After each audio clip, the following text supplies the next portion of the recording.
História que eu vou contar para vocês aqui, eu não sei se é verdade ou se é mentira, mas esse não vem ao caso.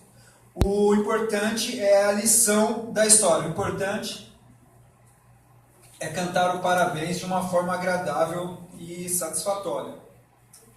Na Avenida 23 de Maio, tinha dois carros sentido marginal e um carro acabou fechando o outro. E esses dois carros vinham trocando xingamentos enquanto o trânsito fluía. E aí vinha um policial numa moto atrás, ele viu tudo aquilo. E um dos carros que estava envolvido nesse incidente aí, tinha um adesivo, desses adesivos evangélicos, eu não sei ao certo qual era, mas digamos que estava lá escrito propriedade de Jesus. E o motorista estava muito exaltado com o outro carro. E o policial que vinha atrás na moto, ele percebeu tudo e ele mandou encostar o carro que tinha um adesivo lá evangélico. E aí quando ele mandou encostar o cara, o motorista saiu bravo com o policial, dizendo para o policial que quem tinha fechado ele foi o outro carro, que era um Corolla preto.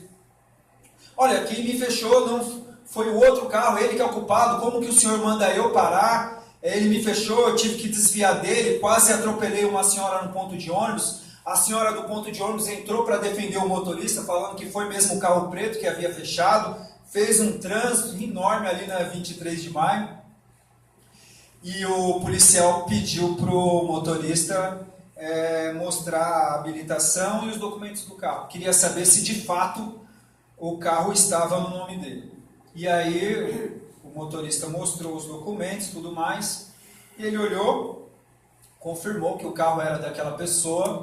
E aí ele disse para o motorista o seguinte, o policial falou, olha, eu percebi que quem te fechou foi o outro carro. Aí o motorista ficou mais bravo ainda. Falou, o senhor é um incompetente, por que o senhor não parou ele então? Está fazendo eu perder o meu tempo aqui. Se você viu que foi ele que me fechou, é um absurdo você ter me parado, você tinha que ter parado ele. E aí o policial falou, deixa eu te explicar. Eu vi um adesivo no seu carro, esse adesivo aqui, ó, propriedade de Jesus, e eu tinha certeza quando eu vi o senhor brigando com ele que seu carro era roubado. Que o carro não devia ser seu, que você devia ter assaltado esse carro, que você era um ladrão. Porque o adesivo fez com que o policial pensasse que quem estava no carro era uma pessoa, mas era outra pessoa. Então o tema da mensagem é semelhantes a Cristo. E essa história nos faz pensar o seguinte, que não adianta só algo em nós mostrar que nós somos cristãos. O importante mesmo é que nós sejamos cristãos na nossa essência, no nosso ser. Esse versículo aqui que nós lemos, Pedro diz, olha, Jesus Cristo, ele deixou o exemplo para que vocês possam seguir os seus passos. Semelhantes a Cristo, essa é a nossa missão. O significado de nós sermos semelhantes a Cristo é sermos cristãos, simplesmente. O problema é que essa palavra cristão já não diz muito nos dias de hoje. Porque todas as pessoas se dizem cristão. Tem um livro do C.S. Lewis chamado Cartas de um Diabo ao Seu Aprendiz.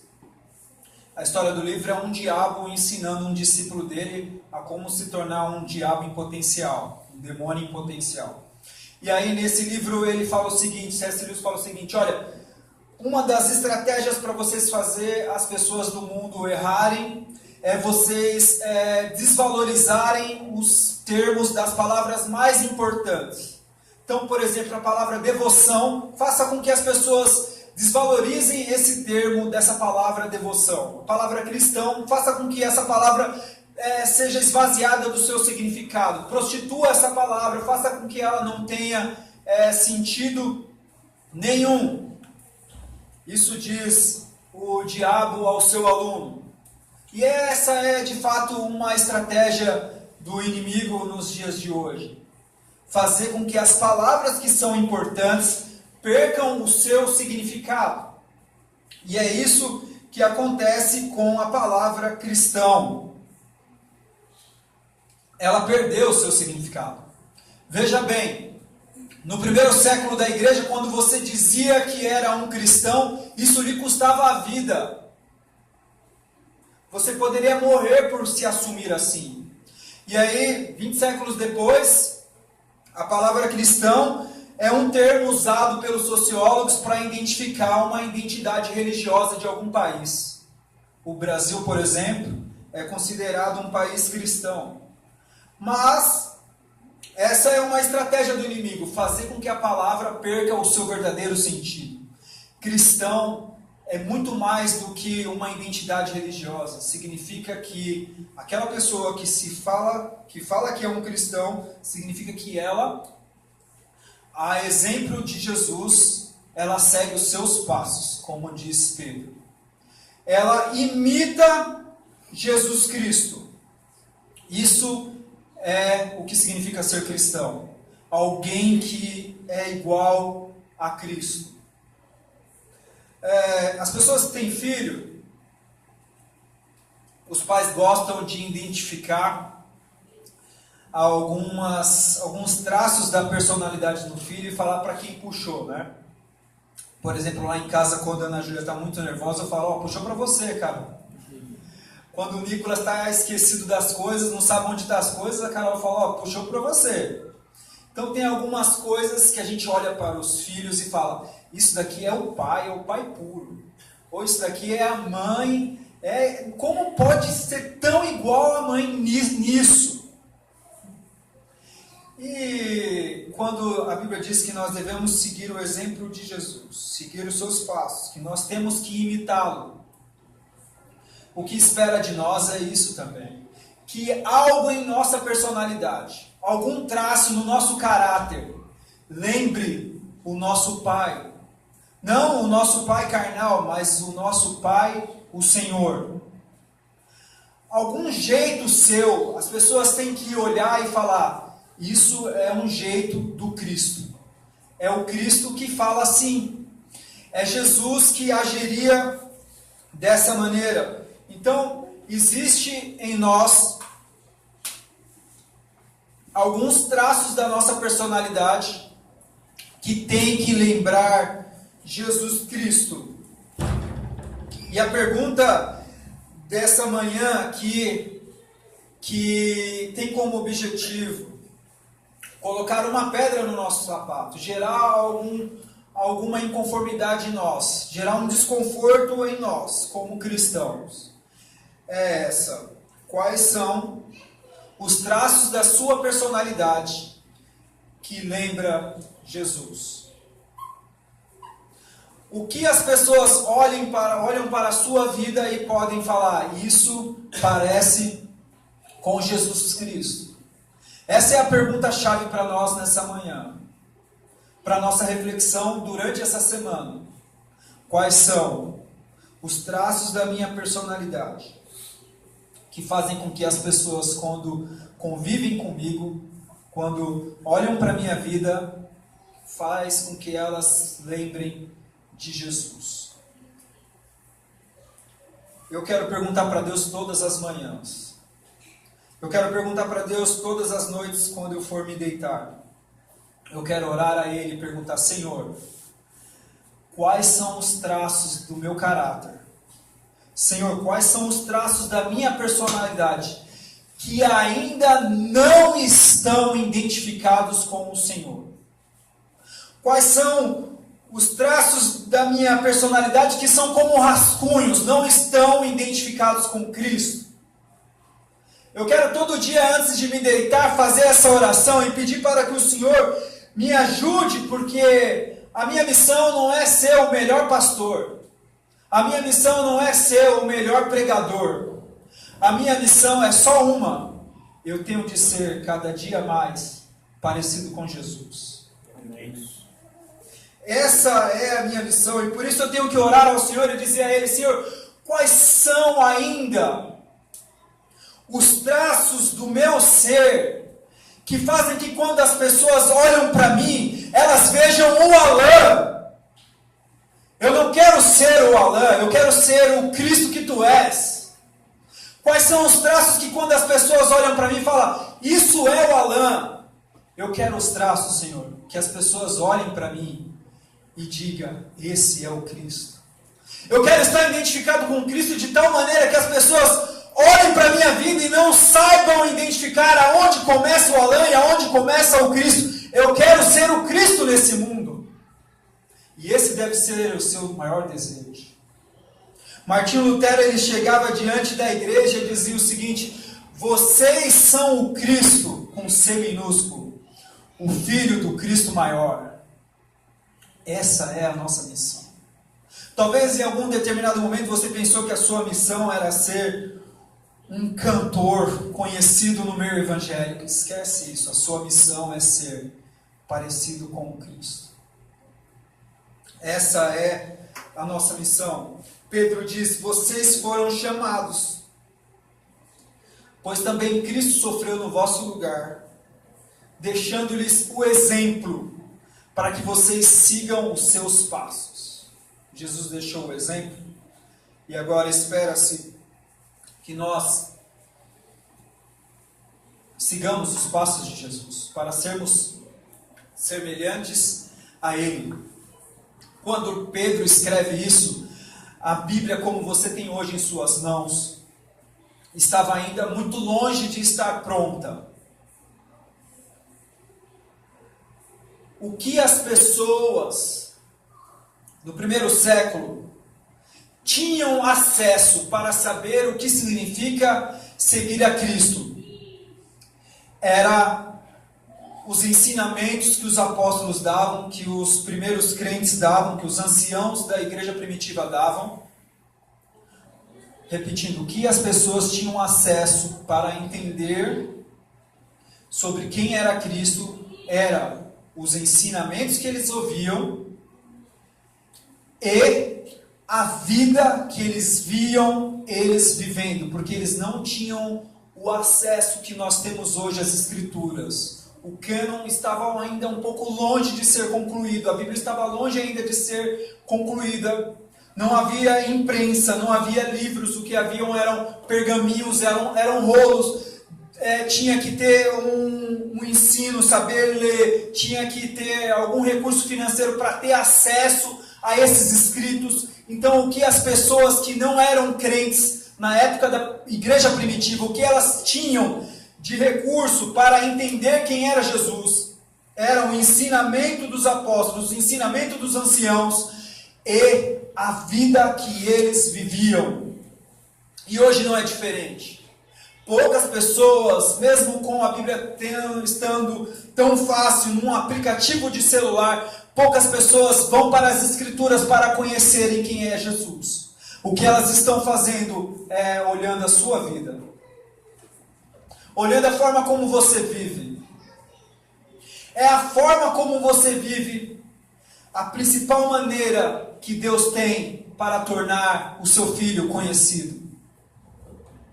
O que se espera de nós é que em algum momento as pessoas olhem para nós e não vejam você, Samuel, você, Fábio, você, Fernando, você, Carlos, você, Giovanni, mas vejam o Cristo. É isso que vai tornar o nome dele conhecido. E quando elas verem a vida de vocês como verdadeiros Cristos, e elas ouvirem sobre o Cristo, tudo vai fazer sentido. A palavra vai estar como que validada. Em Romanos 8, tem um versículo que nós amamos. Diz, Romanos 8, 28, diz assim, que todas as coisas cooperam para o bem daqueles que amam a Deus. E aí diversas coisas acontecem em nossas vidas. na vida dos nossos parentes, na vida dos nossos amigos. E esse versículo ele é uma carta na manga para nós nos consolarmos. Olha, não se preocupe, todas as coisas cooperam para o bem daqueles que amam a Deus. Mas qual é o bem que vem até nós? Porque às vezes acontecem algumas coisas ruins. E mesmo assim nós dizemos diante dessas coisas ruins que estão cooperando para o bem. Mas de qual bem o apóstolo Paulo está falando em Romanos? Qual bem é esse? O filho quebrou a perna. O marido ficou doente. A esposa teve que ir embora. De qual bem o apóstolo está falando que é um bem que vem para nós? Porque nós amamos a Deus, todas as coisas cooperam para o nosso bem. De qual bem ele está falando? Nós temos que seguir os versos e lembrar do verso seguinte, o versículo de número 29, que diz que Deus chamou a todos para um propósito, que é o propósito de ser feito à sua imagem. Então, o bem que o apóstolo fala que é para o nosso bem, é um bem que é para nós nos parecermos com Jesus. Então, quando você diz assim, olha, todas as coisas cooperam para o seu bem, você está dizendo, em outras palavras, com base nesses versículos, o seguinte: todas as coisas, as ruins e as boas, cooperam para que você possa parecer com Jesus. Esse é o bem que vem até nós, que vem de Deus até nós. Todas as coisas que Deus nos dá, todas as coisas que Deus permite em nossas vidas, são coisas que Ele permite para fazer com que nós nos parecermos com Jesus. Eu fiquei pensando, existe N motivos pelos quais nós não convidamos as pessoas para vir à igreja com nós. Um deles é porque nós privatizamos o Evangelho. Pegamos ele só para nós e não queremos que ninguém mais tenha acesso a ele. A gente não consegue conversar a respeito de Jesus com outras pessoas para as convidar para vir à igreja. Outro motivo é porque algumas pessoas às vezes acabam tendo um pouco de vergonha do lugar que congrega e acaba também não trazendo amigos e familiares para a igreja. Mas existe um terceiro motivo. Infelizmente, muitas pessoas não convidam os seus amigos para vir à igreja, porque não quer causar uma surpresa no amigo, dizendo que ele frequenta uma igreja. Isso é muito triste. Pessoas que não têm coragem de chamar um colega, um amigo do trabalho para ir para a igreja, porque sabe que quando chamar vai gerar um espanto. Fala, nossa, mas você vai para a igreja? Porque o que se esperam daquelas pessoas que frequentam a igreja é que elas tenham a semelhança de Jesus. Não que elas sejam perfeitas, esquece essa palavra perfeição na igreja, não existe isso. Mas se espera daqueles que frequentam a igreja que elas tenham semelhanças de Jesus. Que o batismo que elas passaram durante a sua caminhada de fé não tenha sido um banho refrescante, mas que faça mesmo sentido para o nascimento de um novo homem nela.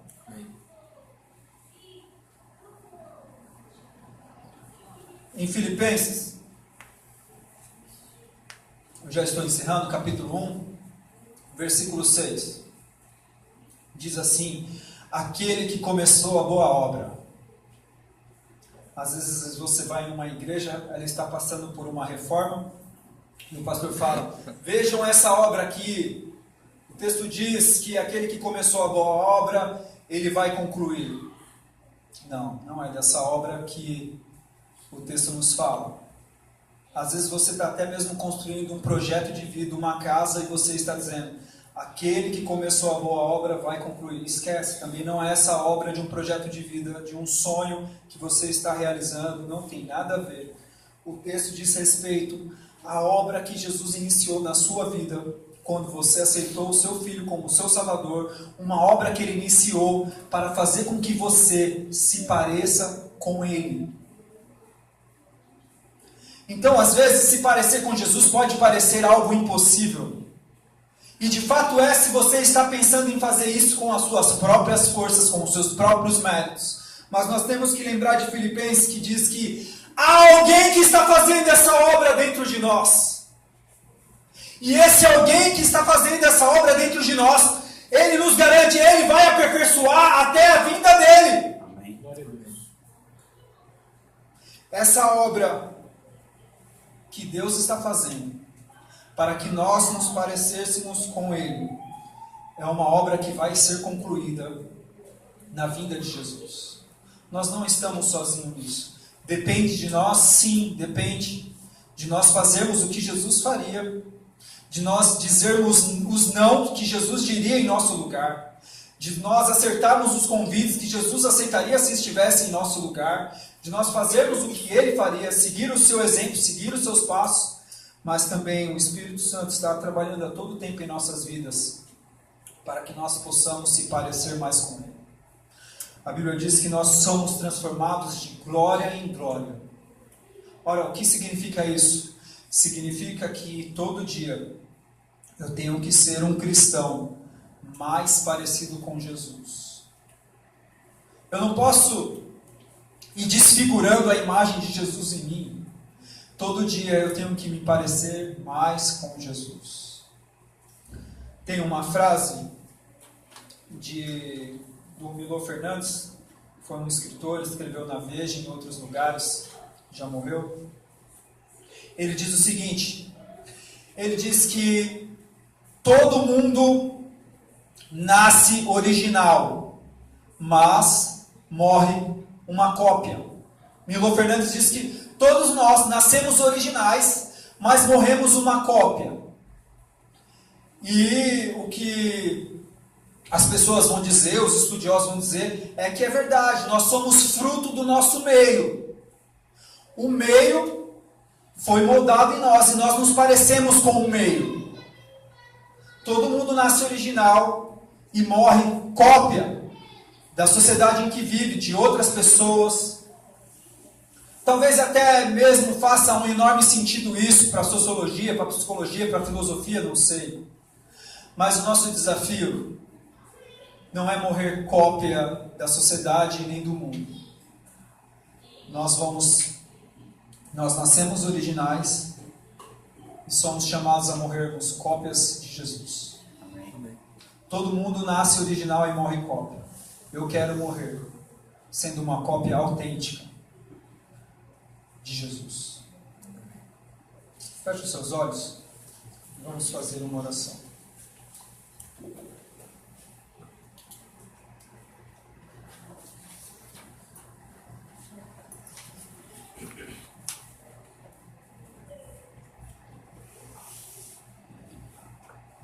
Eu quero perguntar para Deus todas as noites: Senhor, quais são os traços da minha personalidade que são verdadeiros rascunhos, que não parecem em nada contigo?